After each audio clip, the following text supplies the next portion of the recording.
Hi everyone, welcome to JKSSB online tutorial. This is Varsha Rani here. History of Kashmir का part 2 पढ़ेंगे आज हम। और इससे पहले हमने देखा Mauryan empire, Kushan empire, Huns और करकुटा। और आप एंशिएंट रूलर को इस तरह याद रखो। आपने पीके मूवी देखी है ना, उसने देखो आमिर खान कैसे बोलता है पीके हो क्या, तो वैसे ही आप यहाँ पे बोला एम के हो क्या, एम के हो क्या। एम से मौर्यन, के से कुशन, एच से हुन्स, के से करकुटा। तो एम के हो क्या, अब इसको ऐसे याद रखो जैसे पीके हो क्या बोलता है ना वो पीके क्या, वैसे एम के है क्या। तो अब मिडिवल टाइम के जो रूलर हैं उनके बारे में देखेंगे। तो मिडिवल टाइम के रूलर को पढ़ने से पहले हम देखेंगे कि 8th सेंचुरी में कश्मीर में किस तरह का रिलीजन चल रहा था, क्योंकि इसके आगे फिर रिलीजन में बहुत चेंजेस आते हैं और हमें और चीजें देखनी है। तो एक नजर यहाँ पे देख लो, कश्मीरी शैविज्म चल रहा था। यहाँ पे शिवा का ट्रेडिशन चल रहा था, जिसमें बेसिक रिचुअल, बेसिक साधनाएं होती हैं, जो आसनास होते हैं मेडिटेशन के, वो होते हैं। और 3 किस्म की यहाँ पे 3 ट्रेडिशन थी, मतलब 3 फिलोसफीज थी। कौन कौन सी? त्रिका, इनको डिटेल में नहीं पढ़ना, बस इनका सिर्फ नाम पता होना चाहिए आपको। त्रिका, स्पंदा थी, और दूसरी थी प्रत्यभिज्ञा भी बोलते हैं इसको। तो त्रिका शैविज्म, स्पंदा शैविज्म, प्रत्यभिज्ञा शैविज्म, 3 किस्म की फिलोसफीज चल रही थी। 3 फिलोसफीज नहीं, वैसे ट्रेडिशन बोलना चाहिए हमें इसके लिए। तो 3 थी ये। तो इनके ऊपर पता कैसे चलता है, क्योंकि इनके ऊपर बहुत सारे वर्क किए गए हैं, किताबें लिखी गई हैं। तो वसुगुप्ता पहले सेज थे जिन्होंने शिवा सूत्रा लिखी थी कश्मीर में। शिवा सूत्रा, ये पेपर में क्वेश्चन पूछा जाता है। इनके डिसाइपल थे कलाटा और सोमानंदा भी। किसके? वसुगुप्ता के। ये सेज थे, ऋषि होते थे ये। तो ये भी ये वाली प्रैक्टिसेस करते थे, तो इन्होंने ये लिख दिया था। तो फिर उत्पल देवा भी, इन्होंने भी लिखा। तो अभिनव गुप्ता भी बहुत इंपॉर्टेंट नाम आ जाता है यहाँ पे। अभिनव गुप्ता ने 3 बड़ी बड़ी किताबें लिखी हैं, परमार्थ सारा, प्रत्यभिज्ञा, वीरनाशिनी और तंत्रलोका। तो कई बार पूछा जाता है एग्जाम के अंदर, मैच द फॉलोइंग में पूछ लेते हैं कई बार, तो इसलिए इसको इतना इग्नोर नहीं मारना, थोड़ा थोड़ा बस आइडिया रहना चाहिए आपके पास, तो आप कर लोगे एग्जाम में इसका भी। ये कई बार पूछे, ये जो पर्सनैलिटीज यहाँ लिखे हैं, वसुगुप्ता, कलाटा, सोमानंदा, उत्पल देवा, अभिनव गुप्ता, शेमा राजा, ये कश्मीरी शैविज्म के साथ एसोसिएटेड हैं। इनका मतलब जिक्र कहीं आए तो कश्मीरी शैविज्म के साथ इनका जिक्र है, बस इतना याद रखना। फिर हम चलते हैं उत्पल डायनेस्टी के ऊपर। उत्पल डायनेस्टी जो थी ये अवंती वर्मन ने फाउंड करी थी 1855 के अंदर। तो इससे पहले जब आपको पता है हुन्स वगैरह आए थे, तो करकोटा आए थे। करकोटा के जब जैसे लास्ट फेज आ रहा था ना, लास्ट फेज वीक रूलर आए थे। तो जब वीक रूलर आते हैं, शासन अच्छे से नहीं होता, तो केयस सब भगदड़ सी मच जाती है, ठीक है, और बीच में गैप सी रह जाती है पॉलिटिकली किसी जगह में। तो डिसऑर्डर रहता है सिविल सोसाइटी के अंदर। तो अवंतीपुरा ने यहाँ पे, अवंती वर्मन ने क्या किया, यहाँ पे आके इसको रिस्टोर किया था। सबसे पहले रिस्टोर किया इन्होंने, शांति वगैरह लाई, यहाँ पे शांति लेके आई सबसे पहले यहाँ पे। तो इन्होंने अवंतीपुरा शहर को, अवंतीपुरा टाउन को फाउंड किया था। अवंतीपुरा जो है आज भी अवंतीपुरा ही है। और यहाँ पे इन्होंने 2 टेम्पल बनाए थे, एक शिवा के लिए, एक विष्णु के लिए। ये रिमार्केबल है, शिवा के लिए, एक विष्णु के लिए। अच्छा जी, सुइया एक इनके इंजीनियर भी थे और पीएम भी थे। इनका नाम शेरू भी था। बहुत किताबों में लिखा है कि शेरू अलग थे, सुइया अलग थे, लेकिन बहुत सारी किताबों में लिखा है कि सुइया और शेरू एक ही बंदा था। तो पीएम भी थे और इंजीनियर भी थे इनके अंदर, इनके राज में इंजीनियर भी थे। कौन? सुइया। तो सुइया ने क्या बनाया था? सुइयापुर टाउन बनाया था। सुइया ने सुइयापुर टाउन बनाया था, जिसको आज सोपोर बोलते हैं। सोपोर कहाँ है? बारामूला में ही आता है, ठीक है, बारामूला में आता है ये। अच्छा जी, तो कहते हैं कि जो सुइया थे ना, वो बहुत ही दिमाग वाले इंसान थे। तो क्या किया था, जो झेलम में जैसे फ्लड आते थे ना, तो झेलम के आसपास ये ऐसे बंड से बना देते थे ऊपर की तरफ, थोड़ी छोटी छोटी दीवारें सी, ताकि पानी आसपास ना आए, ठीक है। और दूसरा, झेलम के अंदर सेडिमेंट डिपॉजिट हो जाते थे, वो जो झेलम थोड़ा उथला हो जाता था ऊपर की तरफ, तो इसमें से मिट्टी बाहर निकालनी थी। कोई तैयार नहीं था जब ये काम करने के लिए, तो इन्होंने क्या किया, झेलम में सिक्के फेंक दिए। तो खुद ही लोग कूद कूद के जाने लगे और उसको साफ किया इन्होंने। तो सूर्या बहुत ही चालाक इंसान भी थे। अच्छा जी, तो इस डायनेस्टी के सबसे जो लास्ट रूलर हुए थे अवंती वर्मन के सन ही थे, तो शंकरवर्मन। तो शंकरवर्मन जो थे ना, ये वीक रूलर थे यहाँ के। इनकी जो पॉलिसी थी, हर जगह पे चले जाना युद्ध करने के लिए, और कॉन्फ्लिक्ट्स होने लगे थे इनके टाइम में यहाँ पे। और एक हजारा किंग थे, हाजरा किंगडम में यहाँ पे इनकी हो जाती है डेथ लड़ते लड़ते शंकरवर्मन की। तो इनकी वाइफ होती है उस टाइम पे सुगंधा। तो सुगंधा राज करती हैं 906 तक यहाँ पे, लेकिन वो तो वीक रूलर होती हैं। इनको गद्दी से निकाल दिया जाता है, मतलब इनको रिप्लेस कर दिया जाता है, इनका राजपाट छीन लिया जाता है। और यहाँ पे ब्राह्मणों की जो काउंसिल होती है, वो यहाँ पे एक अपनी तरफ से सबसे जो काबिल इंसान होता है शस्त्र, ये शस्त्र इसको गद्दी पे बिठाते हैं। 1939 के अंदर की बात है, ब्राह्मणिक रूल शुरू हो जाता है और उत्पल डायनेस्टी वहीं खत्म हो जाती है। ठीक, अच्छा, ब्राह्मणिक रूल चलता है 1939 से यशस्कर के अंदर। और फिर इनके जो आगे संग्राम देवा आते हैं, संग्राम देवा ये भी ठीक मतलब होते हैं रूलर, संग्राम देवा। लेकिन इनको ना इनका मर्डर कर देता है इनका खुद का मंत्री, इनका जो मिनिस्टर होता है, इनका मर्डर कर देता है और खुद राजपाट ले लेता है, और उसका नाम होता है पर्वगुप्ता। पर्वगुप्ता, ठीक। तो अब क्या कहानी है, पर्वगुप्ता आए तो गुप्ता डायनेस्टी यहाँ से शुरू हो जाती है, ब्राह्मणिक रूल भी खत्म। पर्वगुप्ता जो होते हैं खुद तो मर जाते हैं 2 साल में ही, लेकिन इनका जो बेटा होता है शेनागुप्ता, क्षेमागुप्ता भी लिखते हैं इसके लिए कई बार, और शेनागुप्ता भी, तो ये राज करते हैं। और ये भी, इनकी भी डेथ हो जाती है अगले कोई 8 साल के अंदर, इनकी भी डेथ हो जाती है। तो इनकी लेकिन जो बीवी होती है उनका नाम होता है दिदा। जो क्वीन दिदा होती हैं, इनका जो मायका था वो लोहारा से था, लोहारा प्रिंसेस थी ये शादी से पहले, ठीक है, लोहारा प्रिंसेस थी। तो दिदा जो होती हैं ये बहुत ही एबल होती हैं, एफिशिएंट होती हैं, और कश्मीर को हर तरफ से होने वाले खतरे से बचा लेती हैं, रेजिस्ट करती हैं बहुत सारे अंदर के विद्रोह को भी, और बाहर से जो एक्सटर्नल जो एग्रेशन था उसको भी, उसके सामने भी ये सर्वाइव करते हैं, और ये बहुत अच्छे से उनका मुकाबला करते हैं। जिसकी एग्जाम्पल मिलती है 2 टाइम्स यहाँ पे महमूद ऑफ गजनी यहाँ पे अटैक करते हैं, और दोनों बार वो हार जाते हैं, फेल हो जाते हैं यहाँ पे हमला कैप्चर करने में कश्मीर को। और इनके वॉर टैक्टिक्स बहुत अच्छे थे दिदा के, और इनका जो मतलब यही लीडरशिप बोल सकते हैं, लीडरशिप बहुत ही कमाल का था इनका। देखो कश्मीर में ना, अगर हम लेडीज की बात करें कि लेडीज कब कब रानियां बनी हैं, तो एक तो गोंडा डायनेस्टी की यशोवती थी, तो यशोवती, फिर ये सुगंधा जो थी, सुगंधा शंकरवर्मन की बीवी। शंकरवर्मन कौन था उत्पल डायनेस्टी का, ठीक है। सो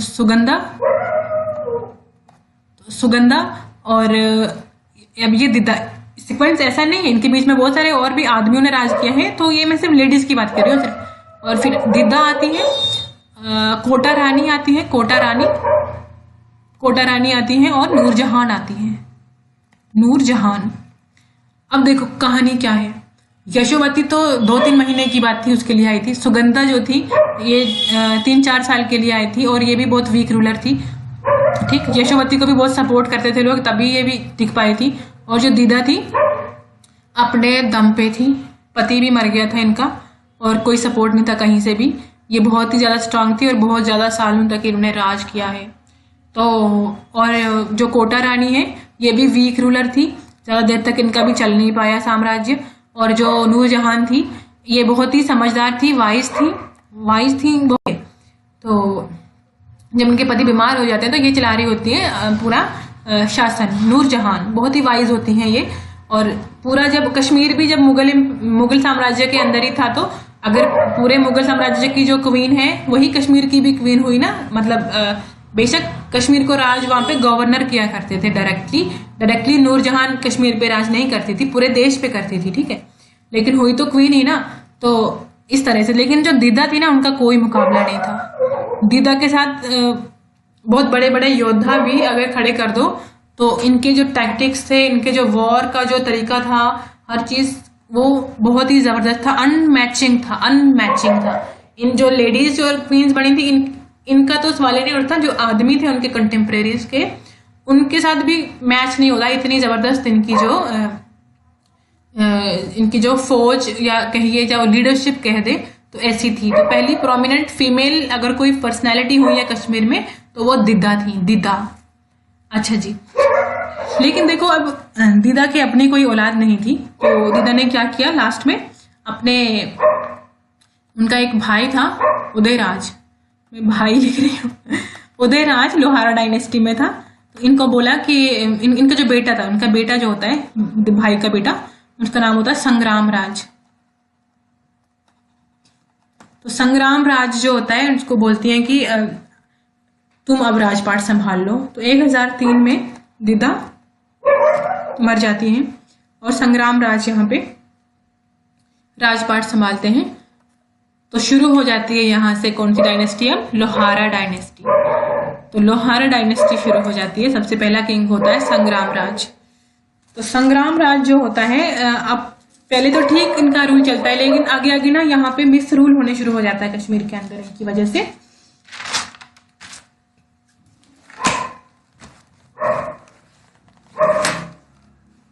और इन्हीं के टाइम में कश्मीर में फ्लड्स वगैरह आ जाते हैं, प्लेग हो जाती है, महामारी होती है, लाखों लोग मर जाते हैं उससे। फ्लड्स की वजह से क्रॉप्स डिस्ट्रॉय हो जाती हैं। तो मतलब खुश नहीं थे लोग, प्रजा बिल्कुल भी खुश नहीं थी। और इस टाइम में हर्षा, एक और रूलर आए इसी डायनेस्टी के, हर्षा थे और भोजा थे, भोजा ये भी राजा थे। तो थे तो ये स्ट्रांग ही थे, लेकिन इनको बहुत ही धोखे से मार दिया जाता है। किसने इनको मार दिया? उच्छाला और सुसाला ने। उच्छाला मैं यहाँ पे लिख दी हूँ, उच्छाला और सुसाला इनके अपने ही जनरल थे, ठीक है, इनके अपने ही जनरल थे आर्मी के। तो हर्षा जो थे ना, इनके कोर्ट में काम करते थे। चंपक इनके कोर्ट में मंत्री थे। तो चंपक का बेटा था कलहन, ठीक है। तो अब जब उच्छाला और सुसाला ने उन्हें रिप्लेस कर दिया, तो अब राजा कौन बना? जयसिम्हा। अब नया राजा कौन बना? जयसिम्हा। और कलहन के टाइम में जयसिम्हा थे। तो जयसिम्हा के ही टाइम में कलहन ने राजतरंगिणी लिख डाली। और ये क्वेश्चन पेपर में कई बार पूछा गया है कि राजतरंगिणी किस राजा के टाइम में लिखी गई थी। तो राजतरंगिणी प्रथम किसके टाइम में लिखी गई? जयसिम्हा के टाइम में। ये आपने याद रखना है। जयसिम्हा के टाइम में राजतरंगिणी लिखी थी कलहन ने। कब लिखी थी? 1148 से लेके 1150 तक, ठीक। तो जयसिम्हा ने लिखी थी राजतरंगिणी। जयसिम्हा के टाइम में कलहन ने लिखी थी राजतरंगिणी। अच्छा, एक तो ये क्वेश्चन यहाँ से बिल्कुल 100% बनता ही बनता है, मतलब अगर इस बारे में। तो इस लोहारा डायनेस्टी का लास्ट किंग तो था वनिता देव था। वनिता देव मैं यहाँ लिख दी हूँ। वनिता देव जो था last king of this dynasty, जो मर जाता है 1171 में। तो खत्म हो जाती है लोहारा डायनेस्टी की भी कहानी। हर डायनेस्टी पहले शुरुआत करती है, फिर बहुत पीक पे पहुंचती है पावर के। हर डायनेस्टी शुरुआत करती है, फिर पीक पे पहुंचती है, फिर नीचे गिरती है, गिरते खत्म हो जाती है, फिर दूसरी आती है, ऐसे चढ़ती है, फिर गिरती है। ऐसे डायनेस्टीज का ये समय चलता रहता है। तो लोहारा डायनेस्टी की ये चीज आप याद ही रखना कि जयसिम्हा के टाइम में राजतरंगिणी लिखी गई थी। कलहन ने कंप्लीट की थी राजतरंगिणी जयसिम्हा के टाइम में, लोहारा डायनेस्टी के टाइम में। लोहारा डायनेस्टी थी जब कश्मीर में, जब कलहन ने राजतरंगिणी लिखी। ये क्वेश्चन बहुत बार एग्जाम में पूछते हैं, इसलिए मैं इसके बार बार रिवाइज कर रही हूँ। उसके बाद आती है देवा डायनेस्टी। और कुछ हिस्टोरियन कहते हैं कि ये लोहारा का ही पार्ट था, आगे लोहारा का ही एक्सटेंशन था। और कुछ कहते हैं कि अलग डायनेस्टी थी, देवा डायनेस्टी।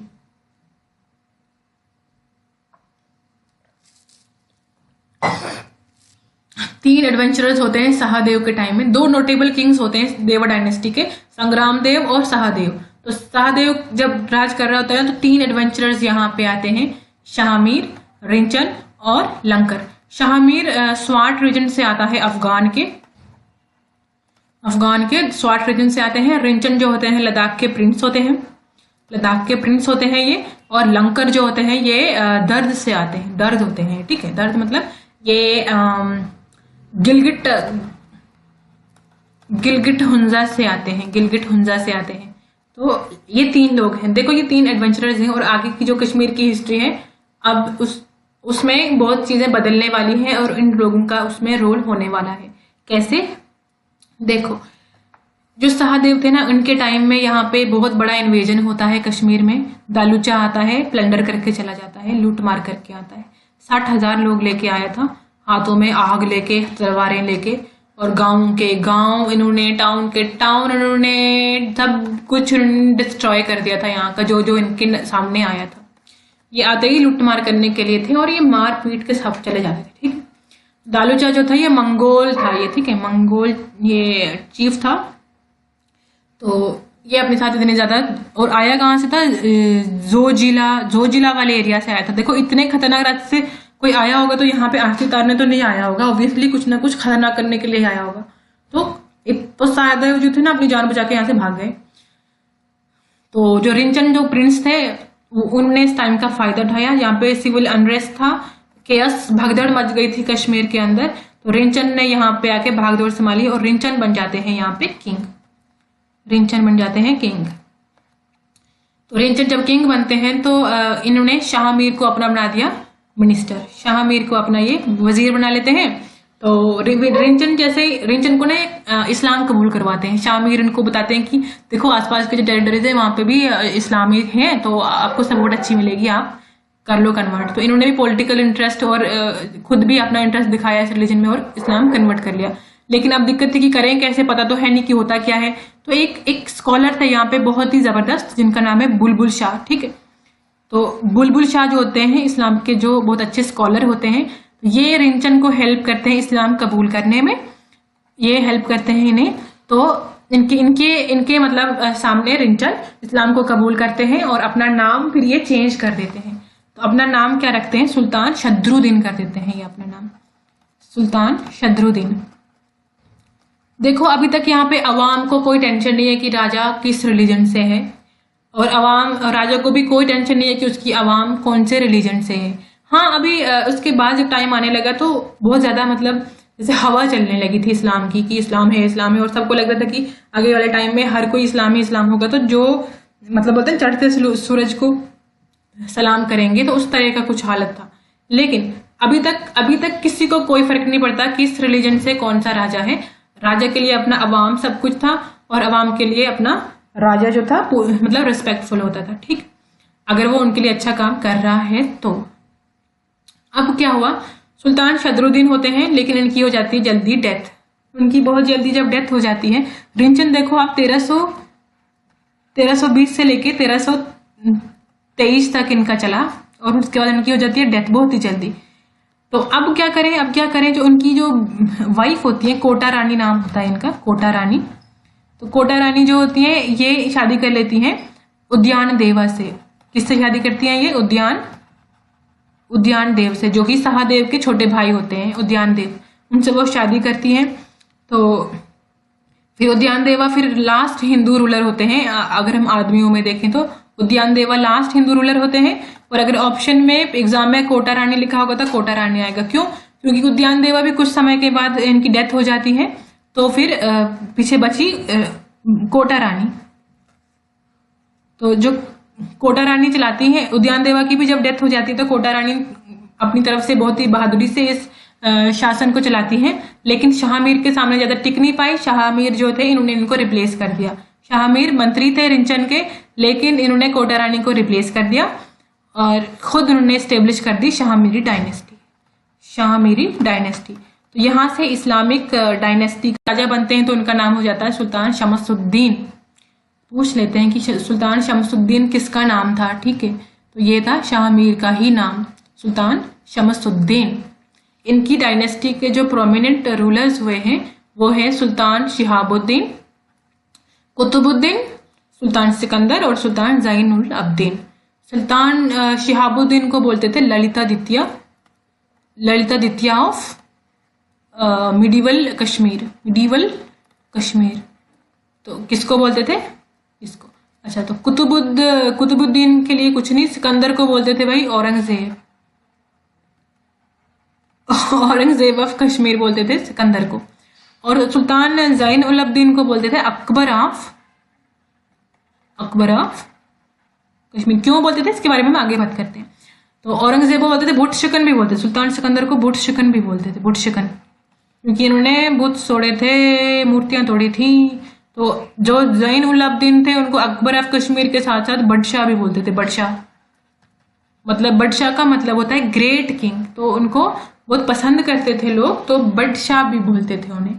अब हम देखते हैं इनके कुछ नोटेबल जो उन्होंने काम किए हैं अपने टाइम में, जिसके लिए इनको इस तरह के टाइटल मिले हैं।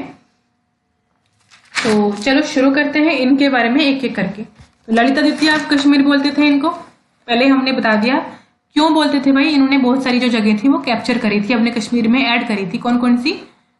अफगान, सिंध, पेशावर को भी इन्होंने कैप्चर कर लिया था। काबुल पे भी इन्होंने अपना कंट्रोल कर लिया था। गजनी तक, गजनी और कंधार, ये सारे नॉर्थ साइड में आते हैं, और मुल्तान। तो इतनी सारी जो जगह थी यहाँ ये इन्होंने फतेह कर ली थी। और ये खुद कैसे थे? जस्टिस को पसंद करते थे ये, ठीक है, जस्टिस पसंदी थे ये, मतलब इंसाफ पसंदी थे। फर्म थे ये, मतलब मजबूत थे, और साथ में जेनरस भी थे, सबके लिए जेनरस भी थे। कौन? सुल्तान शिहाबुद्दीन की बात हो रही है यहाँ पे, ठीक। तो शिहाबुद्दीन, तो इन्होंने शिहाबुद्दीन पूरा एक जगह फाउंड भी करी थी। क्या नाम था उसका? शिहाबुद्दीन पुरा। आज के टाइम में इसको शादीपुर बोलते हैं, शादीपुर। अच्छा जी, इन्होंने एक और इम्पोर्टेंट काम किया था, एक बाज टैक्स लगा दिया था। बाज टैक्स लगाया था इन्होंने, इसके ऊपर? ट्रेडर्स के ऊपर। ये क्वेश्चन पूछा जा सकता है कि बाज टैक्स किसने लगाया था? तो ये था शिहाबुद्दीन ने, ठीक है, सुल्तान शिहाबुद्दीन ने। अच्छा जी, इनके यहाँ से इतना ही, इसके बारे में कुछ खास इतना ज्यादा जरूरी है नहीं, लेकिन हाँ ये याद रखना कि ललितादित्य ऑफ मिडिवल कश्मीर सुल्तान शिहाबुद्दीन को कहते हैं, क्योंकि देखो जो असली में ललितादित्य थे ना, ललितादित्य जो थे करकोटा डायनेस्टी के थे, तो उन्होंने बहुत सारे एरियाज को कश्मीर में जोड़ा था। नॉर्थ इंडिया के कई सारे पार्ट ले लिए थे उन्होंने, जैसे कलिंगा ले लिया था, गोडा ले लिया था, नॉर्थ इंडिया के भी पार्ट लिए थे, और भी कई सारे तो कश्मीर में। लेकिन जैसे जैसे करकोटा डायनेस्टी का डाउनफॉल होने लगा ना, तो सारी टेरिटरीज इंडिपेंडेंट हो गई और इनका राज सिर्फ जेहलम तक ही रह गया। तो जेहलम तक ही लिमिट रह गई उनके राज की। लेकिन अब सुल्तान शिहाबुद्दीन ने और बढ़ा दिया कश्मीर को, ठीक है, तो इसलिए इनको ललितादित्य कहते हैं। अच्छा जी, इसके बाद आते हैं कुतुबुद्दीन। तो कुतुबुद्दीन के टाइम का रिमार्केबल एक ही चीज है कि इनके टाइम में कौन आए थे कश्मीर में? मीर सैयद अली हमदानी। मीर सैयद अली हमदानी जो थे बहुत बड़े मुस्लिम स्कॉलर थे, बहुत ही रिस्पेक्टफुल फिगर थे ये, बहुत ही रिस्पेक्टफुल पर्सनालिटी थे, और वहां से आए थे ये हमदान से। इनको शाहे हमदान भी बोलते हैं, शाहे हमदान। और ये अकेले नहीं आए थे, इनके साथ साथ में और 700 और सैयद्स वहां से आ गए थे, और ये लोग भी मुस्लिम स्कॉलर्स थे, इस्लामिक स्कॉलर्स थे। और कश्मीर अब सेंटर बन चुका था किसका? मिशनरी एक्टिविटीज का, जो इस्लाम का प्रचार करने वाली जो एक्टिविटीज थी उनका। अब देखो, आप सोचोगे क्या इससे पहले इस्लाम का प्रचार नहीं होता था कश्मीर में? भाई होता था। रिंचन को किन्होंने कन्वर्ट किया? बुलबुल शाह ने, और वो भी अपने आप में बहुत बड़े स्कॉलर हैं, तो बहुत बड़ी पर्सनालिटी बुलबुल शाह पहले से ही थे यहाँ पे। और शाह मीर उससे पहले भी मुस्लिम ही थे, तो मतलब इस्लाम कोई ना कोई तो प्रचार कर ही रहा होगा जो लोग कन्वर्ट हो रहे थे। लेकिन सबसे जो सिग्निफिकेंट चेंज आया था यहाँ पे, वो सैयदों के आने के बाद आया था। ये जो इतने सारे सैयद आए थे, अब जो इस्लाम था वो थोड़ा रेडिकल हो रहा था, अब थोड़ा ज्यादा जल्दी मतलब जैसे इन लोगों को ना कुछ ज्यादा जल्दी पड़ी थी कन्वर्ट करने की लोगों को। तो अब राजा जो था कुतुबुद्दीन, वो तो टॉलरेंट था, वो मतलब इतना था नहीं कि उसको ज्यादा फर्क पड़े कि उसके लोग मुस्लिम हैं कि हिंदू हैं ज्यादा, तो अब उसके ऊपर ज्यादा चलती नहीं थी, रूल्स वगैरह वो बना नहीं सकते थे अपने हिसाब के। तो उन्होंने क्या किया, थोड़ा वेट कर लिया। तो जैसे सुल्तान सिकंदर आया तो यहाँ पे चल पड़े बड़े बड़े जो मतलब नया कानून आ गया, सब कुछ नया आ गया यहाँ पे। तो कुतुबुद्दीन को औरंगजेब क्यों कहते हैं? क्योंकि ये पसंद ही नहीं करते थे किसी और मजहब को, और किसी मजहब को ये बर्दाश्त नहीं कर पाते थे, तो उनको ये चॉइस देते थे। देखो इनके पास कितनी ओपन चॉइस थी, या तो डेथ को चूज करो या तो फिर या तो इस्लाम चूज कर लो, और अगर कभी कभी सुल्तान सिकंदर बहुत ही मतलब काइंडनेस वाले मोड में होते थे तो उनको एग्जाइल दे देते थे, ठीक है कि चलो मारो नहीं, एग्जाइल दे देते हैं, तो थोड़ा काइंड जेस्चर हो गया उनका। तो ये 3 ऑप्शन होते थे, ओपन ऑप्शन होते थे सबके लिए। तो खैर ये इतना एग्जाम में नहीं पूछा जाता, मैं आपको ये इसलिए आइडिया दे रही हूँ ताकि आपको ये मालूम चले कि इनको औरंगजेब क्यों बोला गया है, ठीक है। तो औरंगजेब की भी यही पॉलिसी होती थी बेसिकली। तो हमें यहाँ से सुल्तान सिकंदर वाले चैप्टर से ज्यादा चीजें नहीं देखनी है, बहुत चीजें लिखी गई है, बहुत चीजें लिखी गई है हिस्ट्री के अंदर, तो हमें सारी नहीं देखनी है, हमें सिर्फ वो देखनी है जो एग्जाम में पूछी जा सकती है। तो इनको बुट शिकन भी बोलते थे,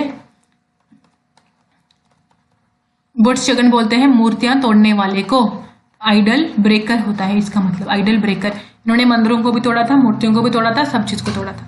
अच्छा जी, लेकिन उन्होंने कुछ बनाया भी था, इन्होंने कुछ जोड़ा भी था, और वो चीज भी बहुत प्रोमिनेंट है, उसको हम नजरअंदाज नहीं करेंगे, उसे भी हम पढ़ेंगे, क्योंकि आज की प्रेजेंट में भी वो चीजें अभी भी कश्मीर में है, तो हमें वो देखनी है, ठीक है। तो इन्होंने कुछ चीजें बनाई थी, वो क्या क्या थी? जो ये शाह हमदान थे, इनको रिस्पेक्ट देने के लिए इनके ऑनर में उन्होंने खानकाए हमदान बनाई थी, खानकाए हमदान, और इन्होंने एक बनाई थी जामिया मस्जिद, श्रीनगर के अंदर ही थे ये दोनों, ठीक है, जामिया मस्जिद। ये बहुत ही मतलब बड़े काम इनके जो हैं वो इन्होंने किए थे। सीधे सीधे क्वेश्चन पूछ लिया जाता है कि जामिया मस्जिद किसने बनाई थी श्रीनगर की, सीधे सीधे क्वेश्चन पूछते थे खानकाए हमदान किसने बनाई थी, या फिर किसके नाम किसके लिए बनाई गई थी, किसको ऑनर देने के लिए बनाई गई थी, या बुट शिकन किसको कहते हैं। तो ये सुल्तान सिकंदर के काम थे। देखो एक बार इनके जो काम थे ना, थोड़ा देख लो, सारे काम नेगेटिव नहीं थे, कुछ अच्छे भी थे। देखो यहाँ पे जामिया मस्जिद जो थी अभी भी है यहाँ पे, और बहुत ही जबरदस्त जो इंडो सार्सेनिक जो आर्किटेक्चर है यहाँ पे, मैग्निफिसेंट कोर्टयार्ड इसका है। अंदर की फोटो तो नहीं है, ये बाहर की है। 370 वुडन पिलर्स लगाए गए हैं इसमें, और ये कहाँ पे है? ओल्ड श्रीनगर सिटी में है जामिया मस्जिद।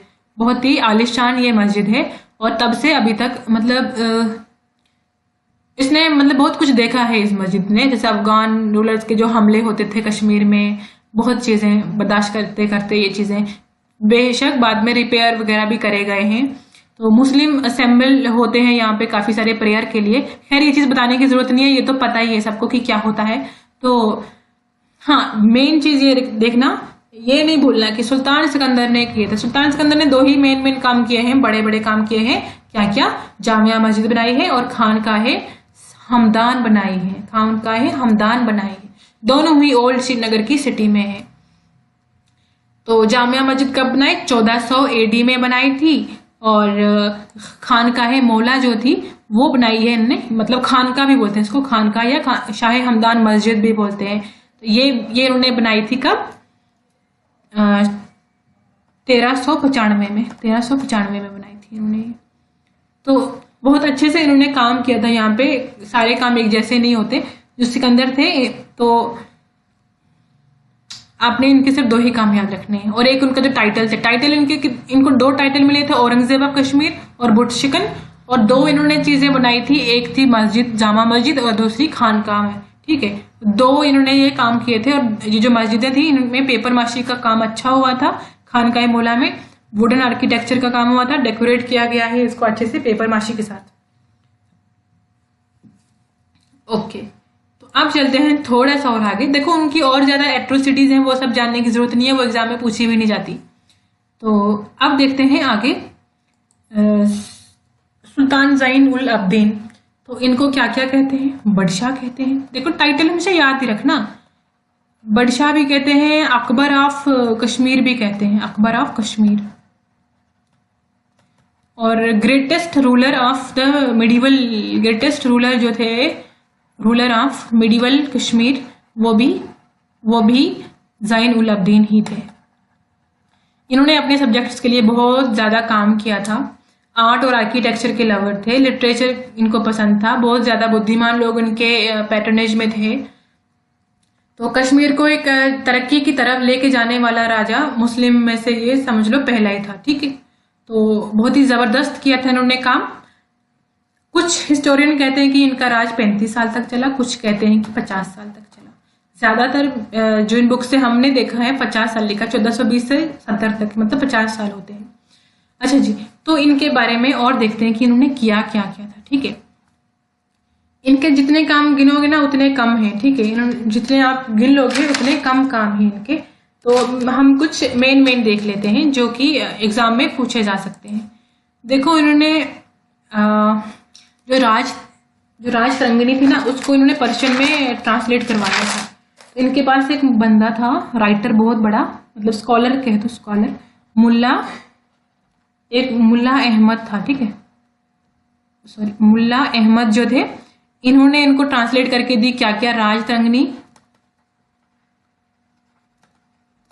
तरंगिणी, और क्या ट्रांसलेट करके दी इन्होंने, महाभारत। सभी हर किस्म के रिलीजन के साथ, हर किस्म के लिटरेचर के साथ इनको मतलब ठीक लगता था। ठीक है, 10 अवतारा, जो चीजें संस्कृत में थी ना वो इन्होंने यहाँ से करवा दी पर्शियन में ट्रांसलेट, ताकि और भी लोग इनको देख सकें। इन्होंने रामायण भी ट्रांसलेट करवाई थी, किसने, सुल्तान जैन उल अब्दीन ने, और भी चीजें। तो उनके राज में बहुत और भी ज्यादा स्कॉलर लोग रहते थे। तो जोना राजा भी इनके टाइम में ही थे। जोना राजा थे, श्रीवारा पंडित थे, जो योध भट्ट थे, रूमी, ये और भी कई सारे लोग थे। मुल्ला अहमद तो पहले बता दिया। तो संस्कृत से लेके पर्शियन में इन्होंने ट्रांसलेट करवाए थे। और इन्होंने जोना राजा को कहा था कि राज तरंगिणी का दूसरा पार्ट बना दे, और श्रीवारा ने तीसरा पार्ट बनाया था जब राज तरंगिणी का। ठीक है, तो सुल्तान जैन उल अब्दीन ने ही कहा था जोना राजा को कि आप लिखो राज तरंगिणी को। ठीक है,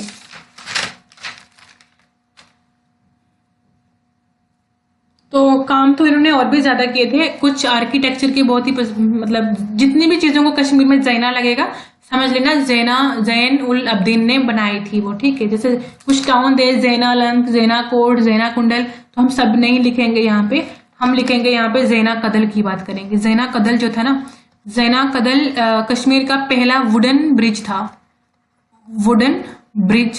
था ये। कहाँ पे, ऑफ जेहलम के ऊपर पहला वुडन ब्रिज था जैना कदल। अभी भी है ये ब्रिज यहाँ पे। तो एडमिनिस्ट्रेशन भी बहुत ही एफिशिएंट थी इनकी, रिफॉर्मिस्ट थे ये, एफिशिएंट थी ये। बस अगर बता दिया ना कि ग्रेटेस्ट यही थे, तो बस यही थे। यहाँ से क्वेश्चन क्या पूछा जा सकता है कि जोना राजा ने किसके राज में द्वितीय राज तरंगिणी लिखी, या श्रीवारा ने किसके कहने पे लिखी, या फिर मुल्ला अहमद ने राज तरंगिणी को किसने पर्शियन में ट्रांसलेट करवाया, तो सुल्तान जैन उल अब्दीन ने। अकबर किसको कहते हैं कश्मीर का, सुल्तान जैन उल अब्दीन को।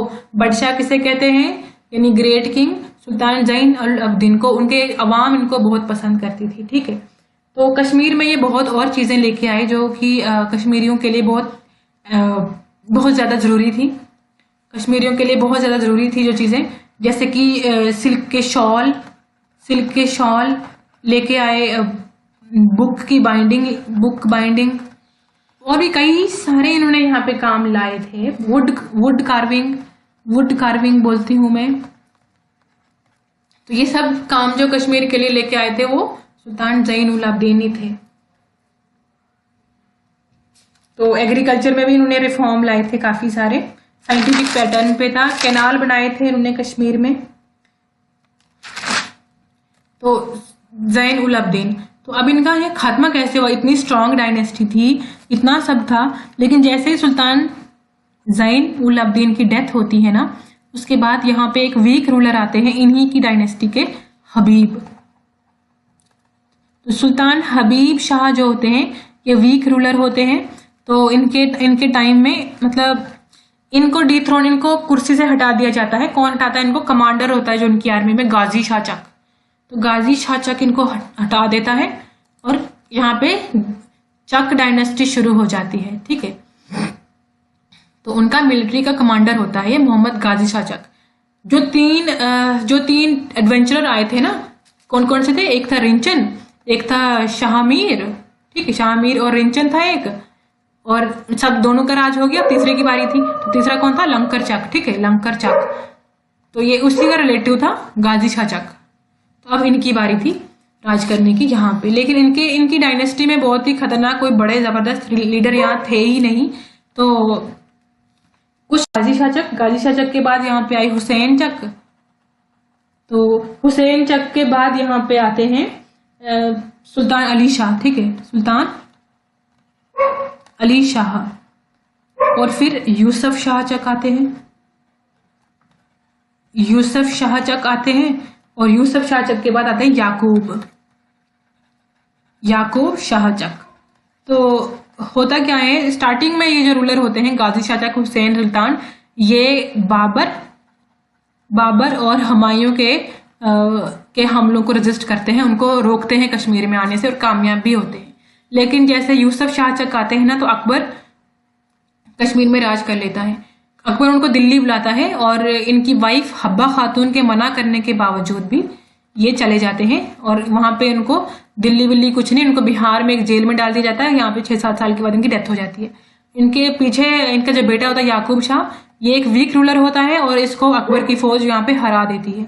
इसको अकबर की फौज हरा देती है। अकबर की फौज में आर्मी में कौन था? कासिम खान था। और कौन सी बैटल थी? हरिपुर, ठीक है। तो हरिपुरा की बैटल में याकूब शाह चक हार जाता है, कासिम खान जीत जाता है। कासिम खान मुगल आर्मी का बंदा होता है। तो मुगल पूरा साम्राज्य था, पूरे इंडिया में वही थे। तो कश्मीर भी उस समय मुगल साम्राज्य का हिस्सा बन जाता है और अपनी इंडिपेंडेंस खो देता है, ठीक।